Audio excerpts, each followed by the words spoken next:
So this is my first attendance check ng mga Christmas lightning for the year 2025. So hi ever medyo na adlaw sa tanan o gabi iba siya kay gabi man ina nahitabo. So nag-opening ini sila is last week pa na October or mga last sa kay October last week. So located din sa Santiago, Agusan del Norte. Actually in Santiago is may pasabog every year na ilang mga Christmas bakers or lightnings. Actually ini pagkaya na ako is unplanned kasi ini kay ang plano ini is magwidlo man tana sa Alegria na kay kun oy mawiduhan na suod-suod na sa mainit, ang chance ini is mo diretso ra kan sa butuan. So kanating positive makita na makakari diri na lugar and then hita bagolo siya. So nahapit anay kami diri addition ko to ng butuan kay lain na binin sa Jaco pa alas 10 payungon na nila ang mga light. So basta hindi kita kaapa. So kay malabian mga ini kumukato ko ng buwan syempre grab the opportunity na kilabot ini nakita diri. Nakita ko mo sa social media kay na, may nag-share mang good and then pagkay na mo tinood gud naggana siya. Syempre ang picture taking di kalimtan. Pati ang mga videos madyo laman may content, di ba? Kay may bag jud ba na time so madyo na kay nakakari kami kay base kung wala ba yung bag yung mga guba na sabihin mga lights tapang mga light pero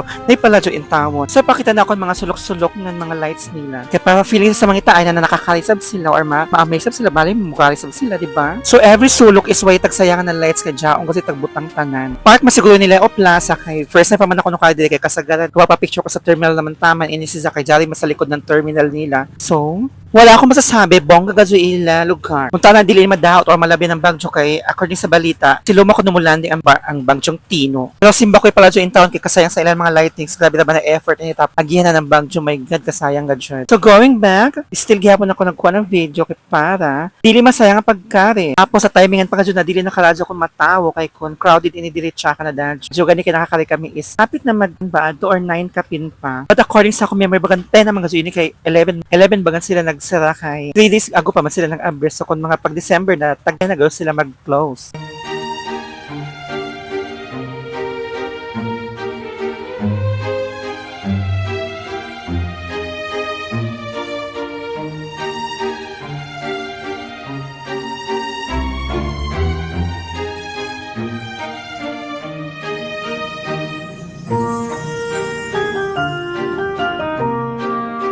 And so, goodbye Santiago na, kaya namo tujo, amo nakatuon. Saan mag-11 na ini, basin magpatyon ang mga suga, kay kami lang magitaw dili gamay ra kang pila, kay mabilang lang kami mga napuyo ba. So kung may plan gazo ko mukari, dapat mga 9 or 10, kay para gamay kay tawo, kay kung 7 PM to 8 is mahamok pa gazo jaon tawo. Kay para din ako magpilay dito sa picturean sa may Christmas tree na dako, sanan sa bolang kristal, sanan sa may entrance, kaya mo mo gana-gana na view ko mag-picture. So mo dyan ang entrance, kung di ako mag-picture, gikan sa ko makita tanan view, o diba? So mas gana ko may mga 0.5 inch mga camera para kuha tanan. So wow Santiago gana gado idyo Christmas lights, dili pa kabog, tanang pasabog sa. So dumali-dali na mo nakalimutan na ako magpa-picture sa mukuha ng video dito tamit sa may terminal nila. So grabe ka sayang. So okay ra. Kay Jopo masay next time. Now, nakaabot na kami ng Kabadbaran kay Jamay mo nakitan din na mawiduhan. So di lang kami nakamulahos nan tutuan kay grabe na sa kaladyo. And then Jamay mga abli pa ng mga tambayanan. Nangaon kami ng ice cream while nagpahuway. And then nagpalit sa ng mga craving foods like mga chichirya, unulakan. And then, agi pa sa drive-thru kay nag-craving may sila ng Jollibee. So, nalibre na ako ng pagka. And then, nangulit na dasong kami. So, din ako taman. Bye-bye!